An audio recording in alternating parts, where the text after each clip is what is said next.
Assalamualaikum warahmatullahi wabarakatuh.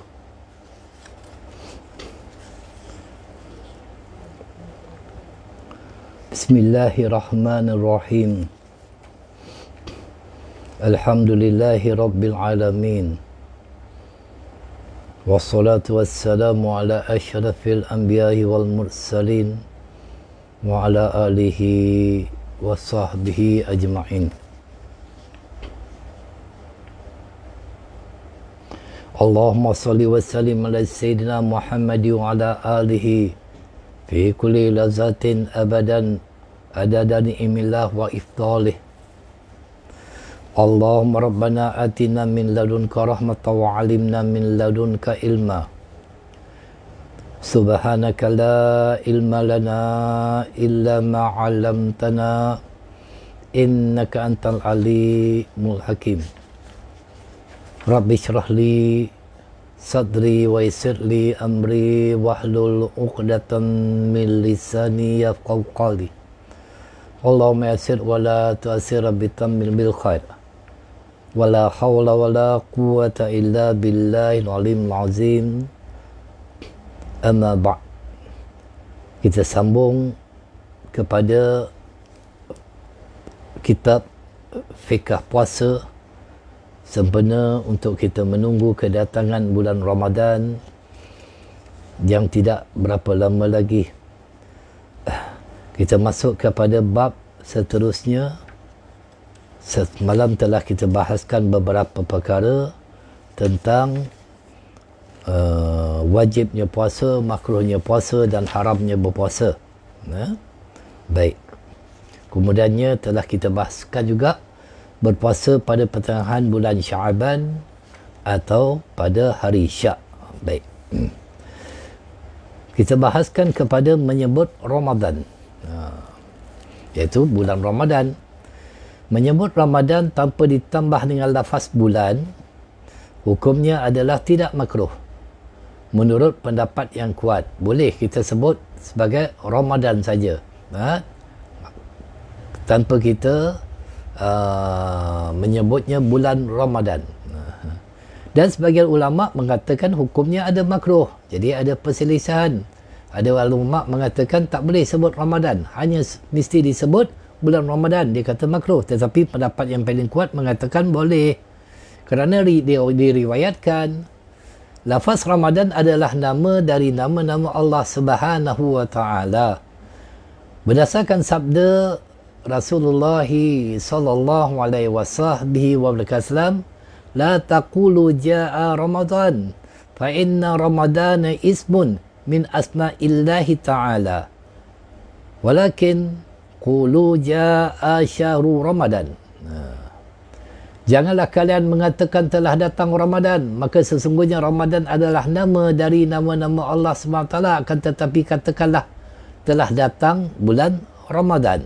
Itu pendapat yang mengatakan makruh tadi itu. Baik. Tertib darajat keutamaan bulan-bulan Hijriah. Baik.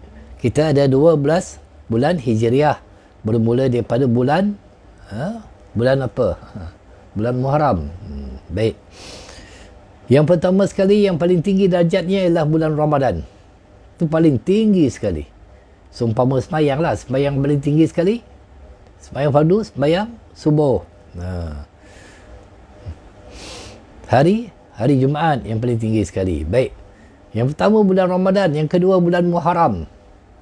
Yang ketiganya bulan Rajab. Yang keempat bulan Zulhijjah. Yang kelima bulan Zulqaidah. Keenam bulan Syaban dan bulan-bulan yang lain. Baik. Para salafus salih berkata paling mulianya hari dan masa setahun adalah hari Arafah. Itu paling mulia hari dalam setahun, iaitu hari Arafah. Paling mulianya hari dalam masa seminggu adalah hari Jumaat. Besok hari Jumaat merupakan hari yang paling mulia dalam seminggu. Paling mulianya malam dalam masa setahun adalah malam Lailatul Qadar. Paling mulianya bulan dan masa setahun adalah bulan Ramadan. Baik. Kita tengok tanda-tanda masuknya bulan Ramadan. Tanda-tanda masuknya bulan Ramadan terbahagi menjadi dua bahagian. Sebagai berikut. Tanda yang digunakan untuk seluruh umat Islam, iaitu telah sempurnanya bulan Sya'ban 30 hari berdasarkan kepada sabda Rasulullah sallallahu alaihi wasallam, sumu li'uatihi wa aftiru liru'yatihi fa in ghamma alaikum fa aqbilul iddata salasin yauma. Berpuasalah kalian tatkala melihat hilal bulan Ramadan, dan berhentilah berpuasa ketika melihatnya hilal bulan Syawal. Dan jika tidak tampak bagi kalian hilal bulan Ramadan, maka sempurnakanlah jumlah hari di bulan Sya'ban selama 30 hari. Hadis yang diriwayatkan oleh Imam Baihaqi. Terlihatnya hilal bulan Ramadan oleh seseorang yang memiliki sifat adl, iaitu orang laki-laki yang baligh, berakal, dan bukan orang yang fasik. Dan telah dilaporkan hal tersebut kepada hakim, dan hakim telah menerima kesaksiannya. Maka wajib bagi umat Islam di negara tersebut untuk berpuasa. Kerana hadis menyebutkan, tetapi di negara kita, kita mengikut ketetapan yang telah ditetapkan oleh ulil amri kita. Dan hadis menyebutkan an Ibn Abbasin radhiyallahu anhu qala ja'a a'rabiyyu ila nabi sallallahu alaihi wasallam faqala inni ra'aitul hilal yakni hilal Ramadan faqala atashhadu an la ilaha illallah qala na'am qala asyhadu anna muhammadan rasulullah qala na'am qala ya Bilal azin fin nasi an yasumu ghada. Dari sahabat Ibnu Abbas radhiyallahu anhu, beliau berkata, datang seorang pendalaman kepada Nabi sallallahu alaihi wasallam seraya berkata, sesungguhnya aku melihat hilal Ramadan. Maka Rasulullah pun berkata, apakah kamu bersaksi tidak ada Tuhan selain Allah? Orang tersebut menjawab, na'am, ya, aku bersaksi. Nabi berkata, apakah kamu bersaksi bahawa Nabi Muhammad sallallahu alaihi wasallam itu utusan Allah? Dia menjawab, na'am, ya. Maka Rasulullah sallallahu alaihi wasallam berkata, wahai Bilal, khabarkan kepada orang-orang untuk berpuasa besok. Tengok, ada orang beritahu Rasulullah, dia dah nampak dah hilal bulan ketika itu. Baik. Masuknya bulan Ramadan dapat terjadi hanya dengan kesaksian satu orang yang bersifat adil. Begitu juga hukum yang berhubungan dengan puasa Ramadan. Seperti solat tarawih. Solat tarawih nanti hari Selasa 13 bulan, insya-Allah. Kalau kita berpuasa pada hari tersebut, maka kita akan solat tarawih pada hari Isnin malamnya. Iktikaf, solat sunat witir secara berjemaah. Kerana solat sunat witir ini sangat-sangat dituntut, tetapi pada waktu-waktu yang lain tidaklah dituntut untuk melakukan secara berjemaah, tetapi hanya pada bulan Ramadan saja. Lain halnya jika keluarnya bulan Ramadan atau bulan lain selain bulan Ramadan, maka harus dengan kesaksian dua orang adil, tidak cukup dengan satu orang. Lain halnya jika hukum yang tidak berhubungan dengan puasa Ramadan, contoh kewajipan membayar hutang atau jatuhnya talak ataupun pembebasan budak yang dikaitkan dengan hari pertama di bulan Ramadan, maka harus dengan kesaksian dua orang adil, tidak cukup dengan satu orang, kecuali jika masalah-masalah tersebut berhubungan dengan orang yang melihat hilal, maka cukup kesaksiannya meskipun satu orang, seorang pun dah cukup dah ketika itu. Baik. Tanda yang digunakan macam mana tu untuk perorangan, iaitu yang pertama, orang yang fasik, budak dan para wanita jika melihat hilal bulan Ramadan, maka wajib bagi mereka untuk berpuasa Ramadan. Yang keduanya, orang yang mendapat khabar dari seseorang bahawa mereka telah melihat hilal bulan Ramadan, maka perincian hukumnya adalah seperti berikut. Idza kana mukhrimu mawsuqan bih, jika yang membawa khabar termasuk dalam golongan orang yang dapat dipercayai perkataannya, maka wajib untuk berpuasa meskipun ia mempercayai khabar tersebut atau tidak. Kemudiannya, idza kana mukhri ghaira mawsuqi qubih, jika yang membawa khabar termasuk dalam golongan orang yang tidak dapat dipercayai perkataannya, maka tidak wajib untuk berpuasa, kecuali jika ia mempercayai khabar tersebut, maka hukumnya wajib untuk berpuasa. Ini dulu kan, tetapi pada hari ini mudah dah untuk mengetahui tentang bilakah kita itu akan berpuasa melalui announcement, melalui pengumuman yang disiarkan. Mengetahui masuknya bulan Ramadan dengan jalur ijtihad, usaha, contoh dengan mendengar suara beduk yang biasa dibunyikan sebagai tanda masuknya bulan Ramadan. Tapi kali ini tidak ada lagi digunakan beduk, telah pun digunakan takwim, kalender kita tu. Jadi dah tetap dah bila Ramadan, bila kita berpuasa. Tak macam dulu, mungkin ada di antara mereka belum lagi pernah merasa. Bagi generasi muda, generasi yang 20-an, mungkin tak pernah rasa sebagaimana kami merasa dulu. Kami dulu ketika nak menunggu bulan Ramadan itu agak suspend juga, agak dalam keadaan Masya Allah tabarakallah, seronok tunggu Ramadan. Pengumuman tiba-tiba tak jadi Ramadan, dan sebagainya. Jadi orang-orang kampung ketika itu menunggu-nunggu jadi atau tidak puasa. Tapi kali ini tak ada lagi dah. Dah tahu dah.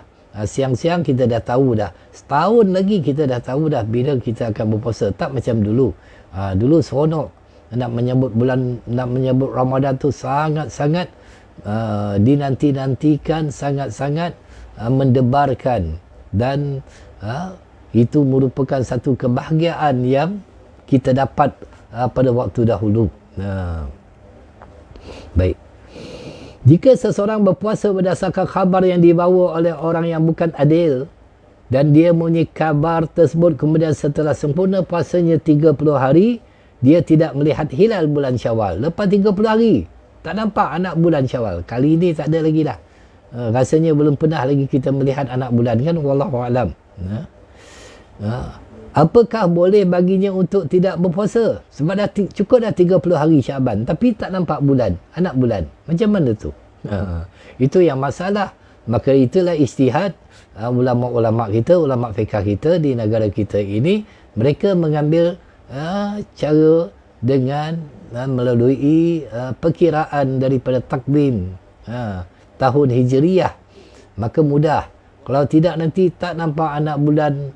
Tak nampak anak bulan. Ada tempat nampak kata, ada tempat tak nampak. Jadi kecoh. Pernah berlaku dulu di tempat kami. Sebahagian berpuasa, sebahagian tidak. Itu jadi kelang kabut juga tu. Sebahagian negeri dah raya dah. Ketika saya di Perak dulu, tahun 70-an, awal 70-an. Ketika malam itu, kami menunggu apakah jadi atau tidak besoknya hari raya. Jadi, melalui pengumuman yang siarkan secara langsung di dalam kaca TV ketika itu, maka hari raya tidak jadi, masih lagi berpuasa. Tapi petrol car, kereta-kereta polis berkeliaran ketika itu, ketika di Perak tahun awal 70-an, dengan titah Sultan Perak ketika itu, almarhum Sultan Idris. Maka keesokannya Perak dah raya dah. Negara lain, negeri lain masih lagi berpuasa. Itu jadi kacau juga tu. Allah Rabbi. Tapi itu mengikut ketetapan masing-masing lah negeri. Kerana Sultan atau Raja merupakan ulil amri kita yang wajib untuk kita mematuhinya.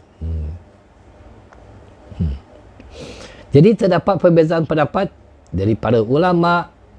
Yang pertamanya menurut pendapat Al-Imam Ibn Hajar radhiyallahu ta'ala rahimahullah ta'ala, dalam kitabnya Tuhfatul Muhtaj, hukumnya adalah wajib untuk tetap berpuasa pada hari 31. Bermakna lebih sebulan, 31 hari berpuasa.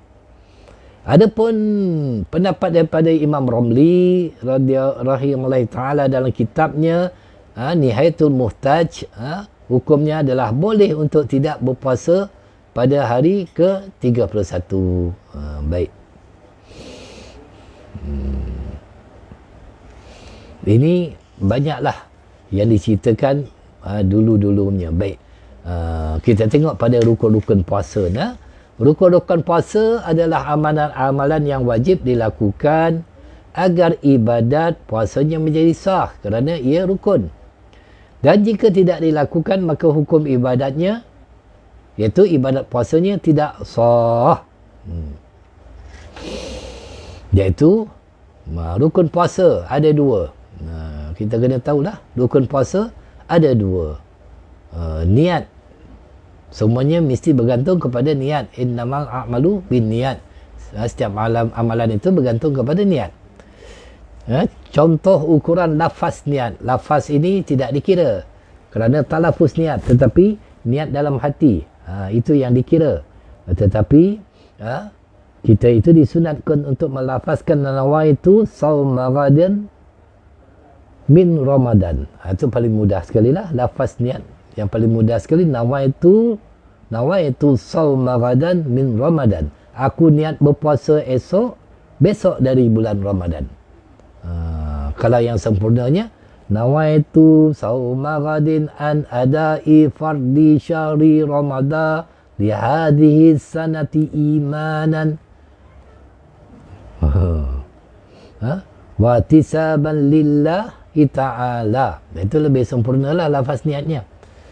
Aku niat berpuasa untuk besok demi melakukan kewajipan berpuasa pada bulan Ramadan pada tahun ini semata-mata kerana iman dan mengharap pahala Allah SWT. Itu panjang. Panjang sikit lah. Itu yang sempurna. Tapi kita niat itu di dalam hati. Niat yang kita tu nak berpuasa besok dah cukup dah. Itu. Ini lafaznya, lafaz. Waktu niat adalah bila tu? Kalau puasa wajib, seperti puasa Ramadan, tu puasa wajib, maka wajib tabyitun niyah, iaitu pada malam hari itu. Selesai pada solat tarawih, dah boleh dah kita niat. Itu sebab kalau kita solat tarawih secara berjamaah di masjid, di surau, selalunya Tuan Imam akan membacakan lafaz niat itu selepas daripada witir, iaitu pada malamnya, agar kita tidak terlupa untuk membacanya. Ataupun terbenamnya matahari maghrib, itulah mudahnya. Waktu malam, lepas buka puasa tu dah boleh niat dah nak puasa besok. Boleh. Berdasarkan sabda Rasulullah SAW, man lam yubayyiti siyama qabla tulu'il fajri fala siyamalah. Barang siapa man lam yubayyiti siyami qabla tulu'il fajri fala siyamalahu, tidak niat puasa sebelum azan fajar, maka dia tidak berpuasa. Itu kata orang yang tidak meniat tu tak boleh. Dia kena niat. Jika puasa sunnah seperti puasa Isnin Khamis, maka waktu niatnya dimulai dari terbenam matahari sampai sebelum zawal, iaitu sebelum masuk waktu solat zuhur. Puasa sunat boleh. Kita balik sembahyang subuh kan, belum makan lagi, tiba-tiba kita rasa nak puasa, boleh. Itu kita niat. Belum lagi masuk waktu zuhur, boleh. Kita belum lagi makan dan tiba-tiba kita nak berpuasa. Ini berdasarkan kias dan juga berdasarkan kepada perbuatan yang pernah berlaku yang dilakukan oleh Sayyidina Rasulullah SAW, di mana an Aisyah radhiyallahu anha qalat, daripada Sayyidatina Aisyah radhiyallahu anha taala berkata, dakhalal alayya Nabi sallallahu alaihi wasallam zatal yaum. Rasulullah sallallahu alaihi wasallam masuk ke tempat kami pada satu hari, kemudian berkata, apakah kamu memiliki makan siang? Ada makanan tak? Faqala indakum min ghada? Qalat la. Jadi Sayyidatina Aisyah mengatakan, la, tidak ada, tak ada makanan. Kemudian Rasulullah mengatakan, fa inni iza asum, iaitu jika demikian sesungguhnya aku akan berpuasa. Jika seseorang makan sahur untuk berpuasa atau minum di waktu sahur agar tidak haus di siang hari, atau tidak makan kerana takut telah azan subuh, maka perkara-perkara tersebut cukup sebagai ganti niat puasa.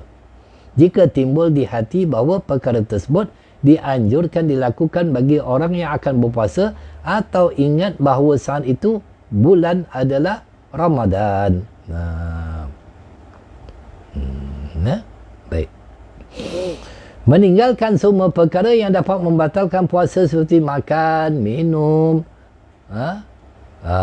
jima antara suami isteri, kecuali jika dilakukan tak disengaja, kan, lupa, maka tidak membatalkan puasa dan tidak wajib mengqadaknya. Tapi setelah dia ingat, dia kena sambung balik puasa tu. Kerana sabda Rasulullah SAW, man nasiya wa huwa sha'im faqala aw syaribi fal yutimmi sawmah fa innama atmahu Allah wa safqah. Barang siapa yang lupa makan atau minum sedangkan dia dalam keadaan berpuasa, maka lanjutkanlah puasanya. Sesungguhnya Allah yang memberinya makan dan minum. Dah makan, dah kenyang dah, baru ingat, puasa rupanya. Buka tudung saji kan, buka tudung saji, tengok ada nasi, ada lauk yang malam tadi sahur punya, belum dikemas lagi, kita pun makan, Masya Allah, tabarakallah, dah kenyang dah, baru teringat puasa, maka teruskan puasa. Itu Allah bagi makan tu. Jika seorang niat berpuasa wajib seperti puasa Ramadan setelah solat maghrib, maka boleh baginya melakukan hal-hal yang tidak membatalkan niat. Boleh makan, minum, melakukan hubungan badan suami isteri, boleh ketika itu. Atau tidur, dan tidak wajib baginya untuk menghalangi niat tersebut sebelum azan subuh, akan tetapi hukumnya adalah sunnah sebab kita melewatkan niat tadi itu. Baik. Niat berpuasa Ramadan setiap malam hukumnya adalah wajib. Setiap malam kena niat. Dan disunahkan pada malam pertama dalam bulan Ramadan itu, kita bertaklid. Bertaklid kepada mazhab Maliki, iaitu Imam Malik radhiyallahu ta'ala. Iaitu niat dalam hati akan melakukan puasa Ramadan sebulan penuh. Ini anjuran para ulama ni. Kita bertaklid dengan mazhab Maliki yang kita itu berniat sebulan. Cukup dengan niat satu kali untuk puasa sebulan penuh. Jadi para ulama menjelaskan, adapun manfaat bertaklid kepada mazhab Al-Imam Malik radhiyallahu ta'ala dengan niat dalam hati akan melakukan puasa Ramadan sebulan penuh, ada dua. Yang pertamanya, jika lupa tidak niat pada malam-malam dalam bulan Ramadan, maka hukum puasanya sah. Ini yang pendapat Imam Malik radhiyallahu ta'ala. Tetapi kita tetap juga niat tiap-tiap malam. Tapi seandainya kita lupa, kita dah niat sebulan dah, maka sahlah. Jika ditakdirkan oleh Allah SWT, ini bagus. Sebab kita niat tadi itu sebulan nak puasa. Jika ditakdirkan oleh Allah SWT meninggal dunia dalam pertengahan bulan Ramadan, maka dia akan mendapatkan pahala berpuasa sebulan penuh kerana niatnya tersebut tu. Sebab dia dah niat sebulan dah. Tiba-tiba baru 3 hari puasa dah meninggal dunia. Masya Allah, tabarakallah. Dia dapat ganjaran puasa sebulan penuh. Sebab niatnya tadi tu. Macam tahajud lah.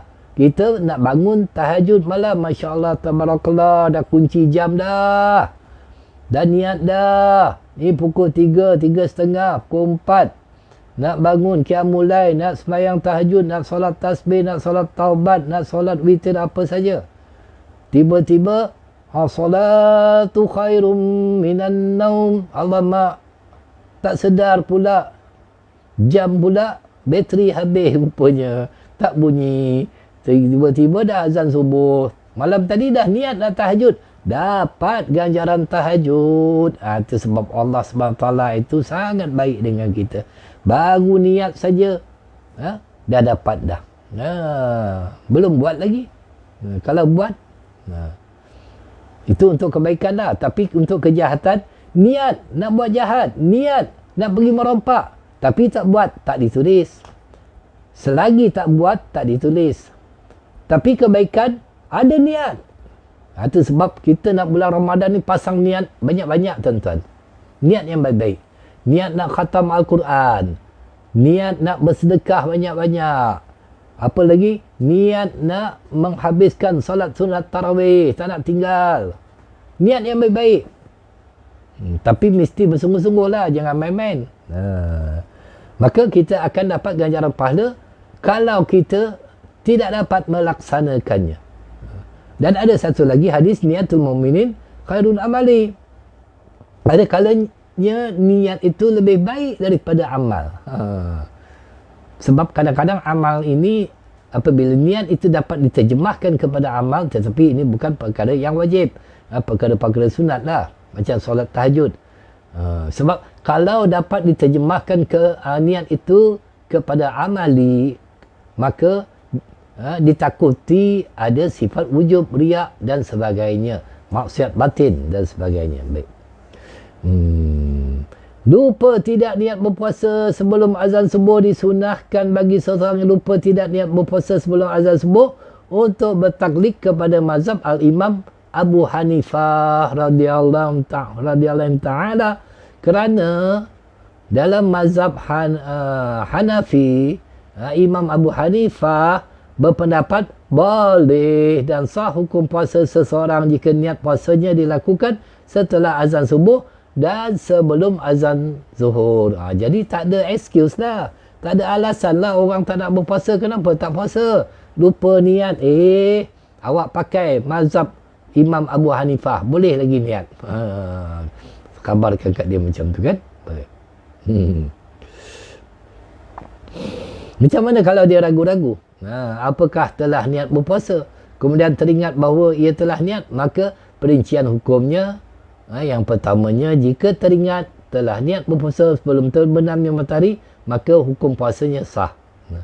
Jika teringat telah niat berpuasa setelah terbenam matahari, maka tidak sah puasanya. Hal ini menurut Imam Romli. Sedangkan menurut pendapat Imam Ibn Hajar, jika teringat telah niat berpuasa, maka hukum puasanya sah meskipun sebelum atau setelah terbenamnya matahari. Baik.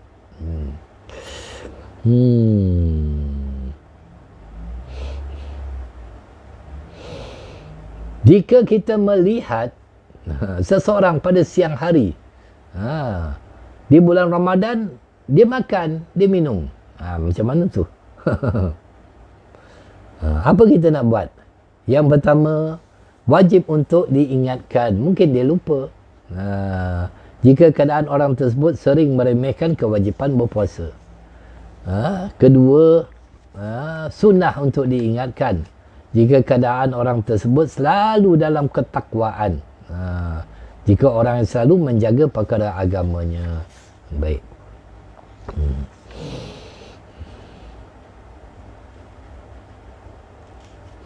Tidak berpuasa Ramadan bagi seseorang yang mukhalaf. Sekejap lagi nak. Tidak berpuasa Ramadan bagi seseorang yang telah balik, berakal dan tanpa terdapatnya uzur yang dibenarkan oleh syariat, hukumnya adalah haram dan wajib baginya untuk mengqada puasanya. Berikut ini adalah pendapat para ulama mengenai ukuran kewajipan mengqada jika seseorang tidak berpuasa pada bulan Ramadan. Yang pertamanya, menurut pendapat yang kuat dalam mazhab Imam Syafi'i radhiyallahu ta'ala, wajib mengqada sesuai jumlah hari yang ditinggalkannya. Jika meninggalkan satu hari, maka wajib mengqada satu hari. Bagi pendapat Al-Imam Rabi'ah radhiyallahu ta'ala, wajib mengqada untuk tiap-tiap hari yang ditinggalkan dengan 12 hari. Allah. Satu hari tinggal, kena qada 12 hari. Itu mazhab pendapat Imam Rabi'ah. Ui, berat. Kalau pendapat Imam Ibnu Musayyib, wajib mengqada untuk tiap-tiap hari yang ditinggalkan dengan sebulan. Satu hari tinggal, sebulan kena qada. Kalau sebulan, bayangkanlah. Allah Rabbi. Itu pendapat Ibnu Musayyib. Adapun pendapat Imam Naqai radhiyallahu ta'ala, wajib mengqada untuk tiap-tiap hari yang ditinggalkan dengan 1000 hari. Berat. Imam Syafi'i senang. Sehari tinggal, sehari qada. Allahu Rabbi. Baik.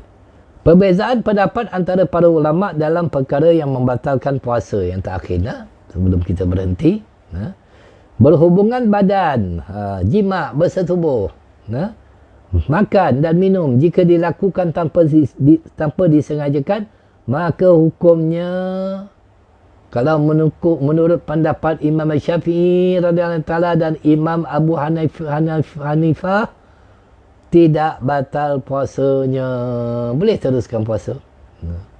Tetapi pendapat Imam Malik radhiyallahu ta'ala, batal puasanya walaupun tak sengaja. Meskipun bersetubuh, makan dan minum dilakukan tanpa sengaja. Itu Imam Malik keras sikit ni. Adapun Imam Ahmad bin Hanbal radhiyallahu ta'ala, melakukan hubungan badan, iaitu berjima, dapat membatalkan puasa meskipun dilakukan tanpa disengajakan. Adapun makan dan minum yang tidak disengaja, hukumnya adalah tidak membatalkan puasa. Adalah beza pula. Baik. Itulah di antaranya pada malam ini. Mudah-mudahan kita dapat untuk mengulang kaji tentang puasa-puasa ini, dan selebihnya kita rujuklah kepada yang telah pun ditetapkan oleh Majlis Fatwa dan Jabatan Mufti negeri masing-masing.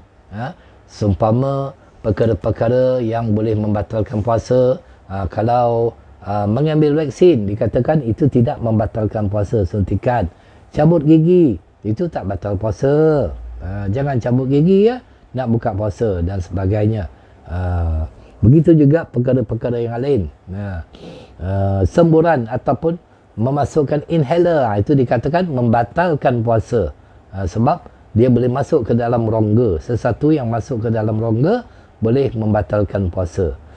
Jadi yang selebihnya, tuan-tuan dan puan, tentang hukum hakam batal atau tidak puasa, tentang beberapa perkara yang berbangkit, adalah lebih baik kita melihat ataupun merujuk kepada negeri masing-masing. Sebab ada negeri yang mengatakan tidak membatalkan puasa dengan inhaler. Ada negeri mengatakan membatalkan puasa dengan inhaler. Jadi kita itu mengikut keadaan negeri kita. Jadi Jabatan Mufti, Jabatan Agama, mereka itu lebih lagi mengetahui, dan juga begitu juga dalam pembayaran zakat fitrah. Zakat fitrah telah pun diijtihadkan oleh para ulama kita dengan membayar dengan wang.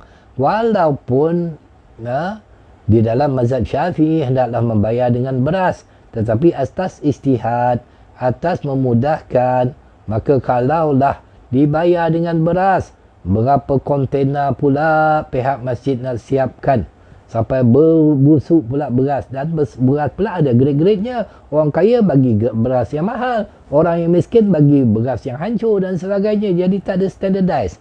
Maka distandardizekan oleh Jabatan Mufti kita, Jabatan Agama kita, sebanyak RM7 tahun lepas. Tahun ni kita tak tahu macam mana. Dan walaupun ianya sunnah untuk kita bayar sebelum solat Idul Fitri, tetapi adalah lebih baik untuk kita membayar zakat fitrah lebih awal agar dapat disalurkan kepada golongan-golongan yang memerlukan dengan seberapa segera. Jadi cukuplah sekadar itu secara ringkas yang dapat kita bahaskan selama 2 malam. Mudah-mudahan Allah SWT menyangkut umur kita wa balighna Ramadan dan dapat kita menyambut bulan puasa, kerana selepas ini saya mungkin tidak dapat untuk bersiaran secara online sebegini daripada rumah dan sebagainya, kerana jadual-jadual kuliah pengajian saya di beberapa surau dan masjid di Selangor telah pun diatur, dan kita juga akan bergerak untuk menyampaikan dakwah, menyambung pengajian yang telah ditinggalkan beberapa bulan yang lalu. Mudah-mudahan Allah SWT rahmati tuan-tuan dan puan-puan, dan rahmati Allah SWT semuanya, mengampunkan dosa tuan-tuan semuanya, mengampunkan dosa guru-guru kita, kedua ibu dan ayah kita, pasangan hidup kita, anak-anak kita, adik-beradik kita, jiran-jiran kita, sahabat handai kita, semuanya kita senantiasa memohon ampun untuk umat Islam. Hadza wabillahi taufik. Assalamualaikum warahmatullahi wabarakatuh.